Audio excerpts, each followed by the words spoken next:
Hello everyone, Ember Power here. Hope you're having a nice day, and welcome back to my ranking of all 6 upcoming V-Stars from Silver Tempest.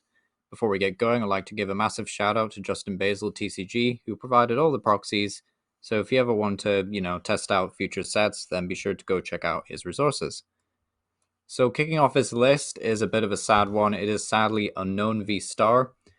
Unknown V-Star has very limited potential in Standard, unfortunately, thanks to some very underwhelming stats.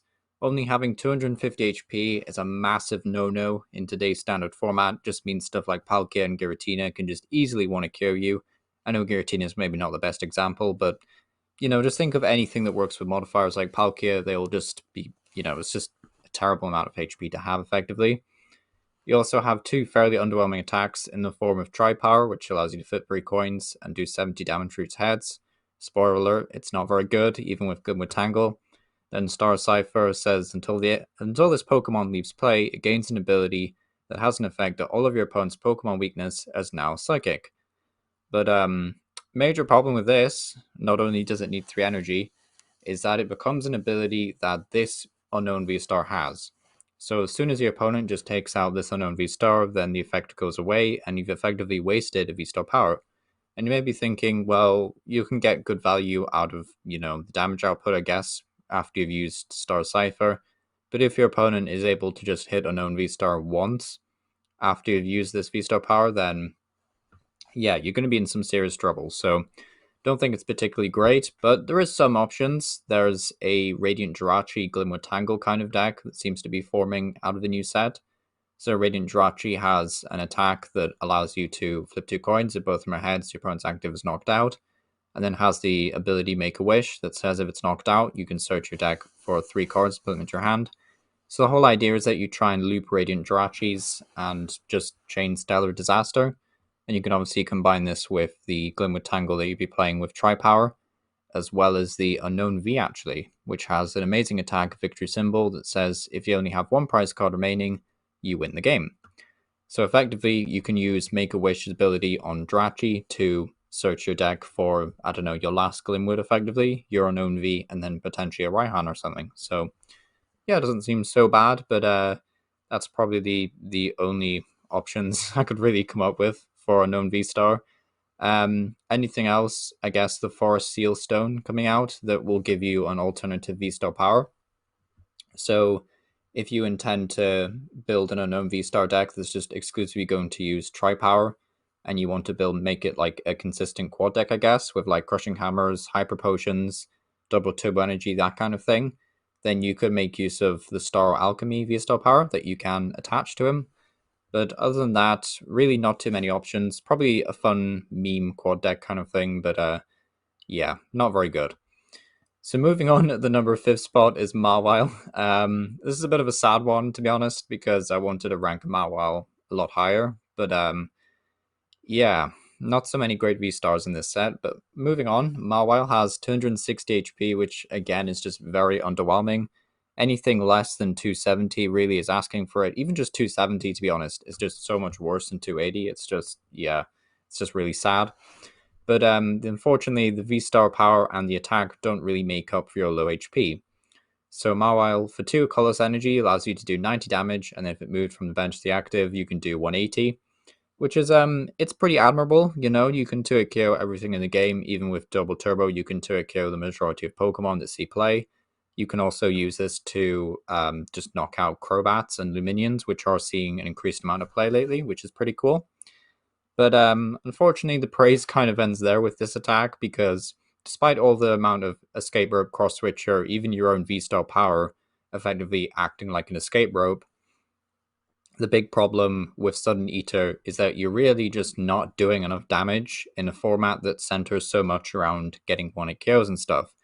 Zoroark V-Star, probably just as consistent as this, arguably, because you're still playing, double turbos, I guess, double turbo energy. Zoroark V-Star has a major advantage over this in that it can take 1-hit KOs, and it has slightly more HP. Stuff like Giratina, just 1-hit KO stuff. So I think with this, bearing with this in mind, I should say, I don't think Mawile will be anything too special. And it is sad to say this because, like, I was a big fan and a big player of the Gliscod Garb deck when it was you know, like one of the best decks in the format. So it is kind of sad to see these first impression decks kind of just fall off a bit. But yeah, fairly underwhelming card. Have seen some Japan lists making use of the Jinx, the Shadow Rider Calyrex VMAX archetype, and even the Lost Zone build, which I don't know why you would play with Lost Zone, to be honest. Doesn't seem to be screaming advantages. But yeah, so there is like different ways to play it. There is options, but yeah, I'm not expecting anything too major from Mawile. So moving on a bit, we have Vulpix. Arguably, you could say Vulpix is just as bad as Mawile. I would honestly kind of like rate them in that low end of V-Stars. They're probably not as bad as Unknown V-Star or something like Shaman or Glaceon, but they are pretty much down there. And a big problem with Alolan Vulpix is the alarmingly low HP.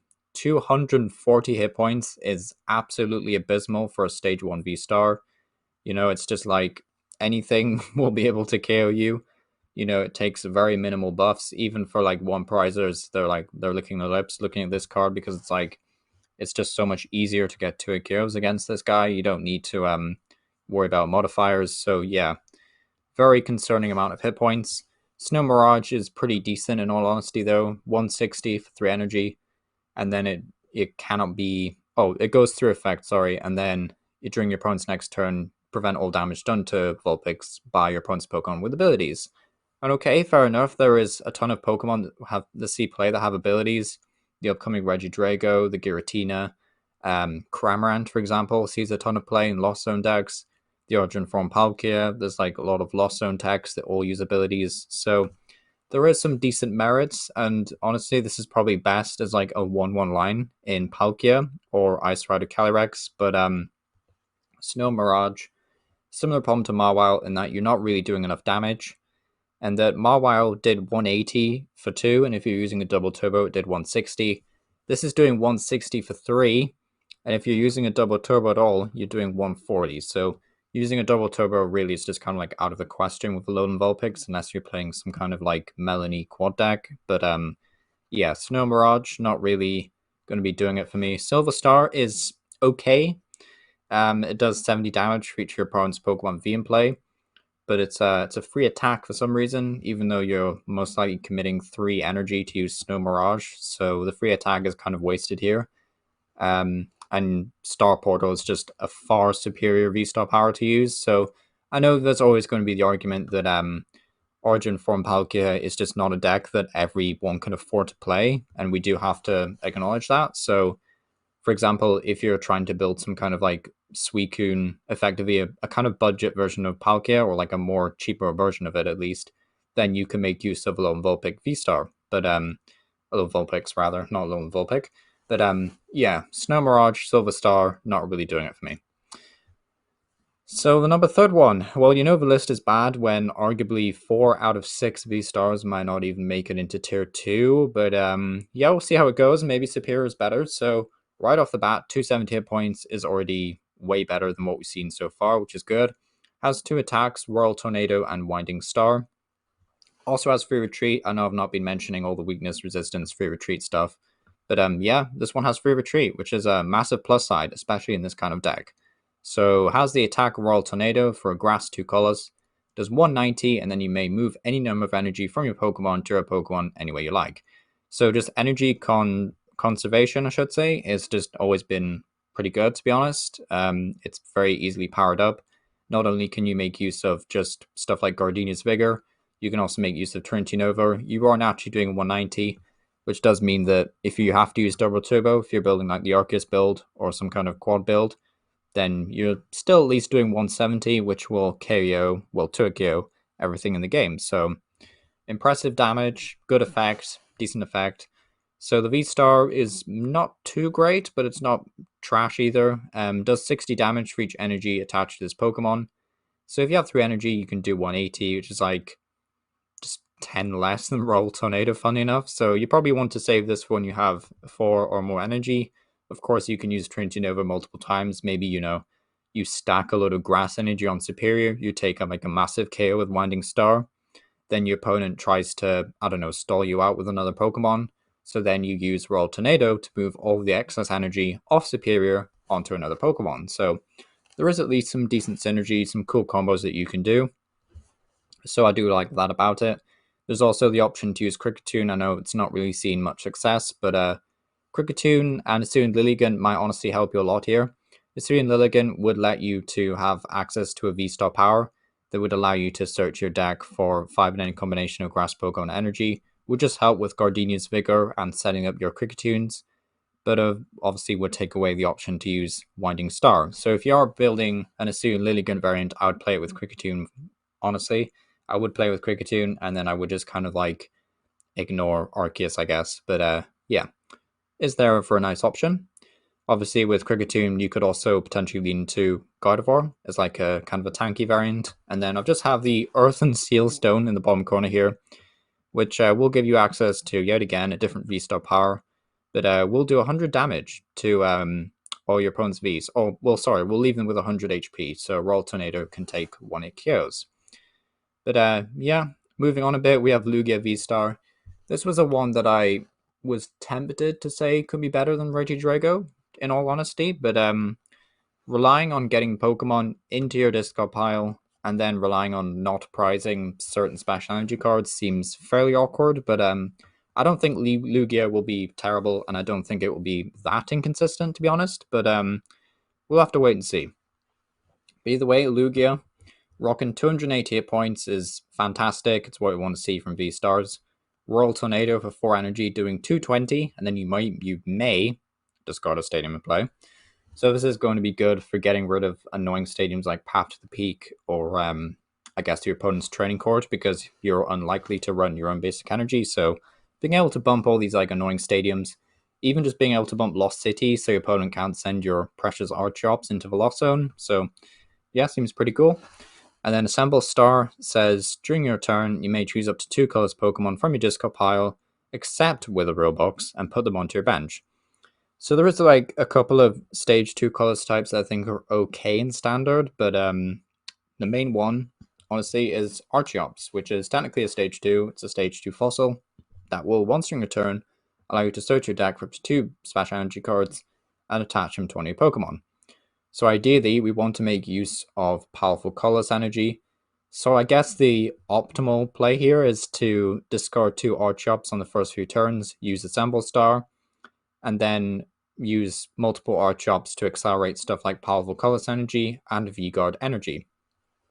So once we have all that in consideration, if we have something like a Radiant Gardevoir in play, I know I've mentioned this a lot, and you can obviously just use other Radiant Pokemon. But if we have Radiant Gardevoir in play and we have V-Guard energy, which is an energy coming from Silver Tempest, we can take a whopping 50 less damage from V-Stars, which is pretty decent, to be honest. And Powerful Colors will allow Royal Tornado to, for example, if you had 2 attached, would allow you to hit for 260. And then with a Choice Belt, you can obviously get reach 290. So yeah, honestly, I'm a big fan of Lugia. I think it'll be a lot of fun as well. So yeah, should be cool to see it try out, and yeah, definitely looks like a contender for tier 2. But stealing the cake this time without a title for some reason, I don't know why that's not there, we have Regidrago V-Star. So 280 hit points, no weakness, very powerful card, has the attack Dragon Dream that is probably like the main selling point. It's also the deck's biggest weakness. I'm not sure if we're going to see some kind of item or supporter in Paradigm Trigger that will allow you to accelerate energy. If we're not, we're going to have to rely on Regidrago V to accelerate energy. But Dragon Dream for 2 Grass and Fire allows you to choose an attack from one of your Dragon Pokemon in your discard pile and use it as this attack. And since it doesn't specify you need the attack cost to pay, or like the exact attack cost, then you can just copy anything you want for 2 Grass and Fire effectively. So what do we have? What are our options? Well, the main ones are stuff like Gudra, so we can copy Rolling Iron to deal 200 and take 80 less. So that will just essentially say, right, 1 prize matchups, they're instantly way more favorable now. We have Dralodon that does 220 and that will go through Miltank. We have Dragonite that does 180 and then we can search our deck for 3 basic energy. So that's 3 very powerful effects, and they're all taking either 1 hit KOs or 2 hit KOs, which is very cool. Then Garchomp V says discard 3 energy from this Pokemon, so you will have to discard all your energy to use it, but you can do 220 to one of your opponent's Pokemon.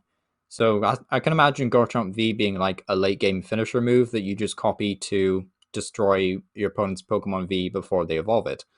Then there's obviously Giratina, which will send 2 energy from Regidrago into the Lost Zone, but can do 280. So what I can imagine happening is you use the 3 energy attacks first, so Dragonite is going to be like a very important one in the early game especially, and then you use stuff like Goodra after that, and then you start manually attaching energy to make use of stuff like Lost Impact and Sonic Strike. Something else I want to mention though is the Flapple. I've seen no one mention Flapple when they talk about Regidrago, and it's really sad. But Flapple has a really cool attack, Acidic Mucus. It does 50 for each of your opponent's Pokemon play that has an ability. Long story short, if your opponent has just a ton of abilities, you can smack for massive damage. And what's really cool is you only need a single energy. So if your opponent's playing like high energy disruption, or they end up, knocking out some Regidragos and you miss some energy attachments from Dragonite, then Acidic Mucus can definitely help you clean up.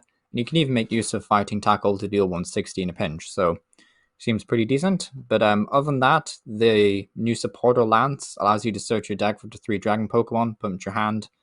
That'll just help with, setting up Pokemon. So I can imagine Lance being used is you search your deck for Regidrago V-Star, Dragonite, another Dragon Pokemon, and then you just Ultra Ball, discard those 2 Dragon Pokemon, then search your deck for Regidrago V with that Ultra Ball, and then essentially you've put 2 Dragon Pokemon in the discard pile, e.g. Dragonite and Goodra, and you found your next Regidrago V ready to power up with Dragon Dream. So yeah, that was a lot to take in. Sorry about that. I'll try and clarify in the comments if anyone gets confused. But yeah, even the V-Star power is pretty solid. Legacy V-Star, allowing you to look at the top 7 cards of your deck. Oh wait, you discard them anyway. You discard the top 7 cards of your deck rather, and then afterwards you may choose up to 2 cards from your discard pile. So it doesn't have to be from those top 7. It can just be from the discard pile, and you put them into your hand. So very powerful effect, very powerful card. I have high hopes of Regidrago. The only thing I'm like really concerned about is the energy cost. The V might be enough. Hopefully it is. If not, we'll have to make use of something like an Arceus V with a random Trinity Nova or something to try and power it up. But yeah, should be good. Should be interesting. Has access to energy acceleration throughout the game. Can destroy tanks, wall decks rather. Can get through 1 prizers pretty easy. Can take 1 KOs. Can snipe. Yeah, seems like it's got it all really. So yeah, let me know what you think. It's been Ember Power. Thank you for watching, and I'll hope to see you next time. Thank you for watching.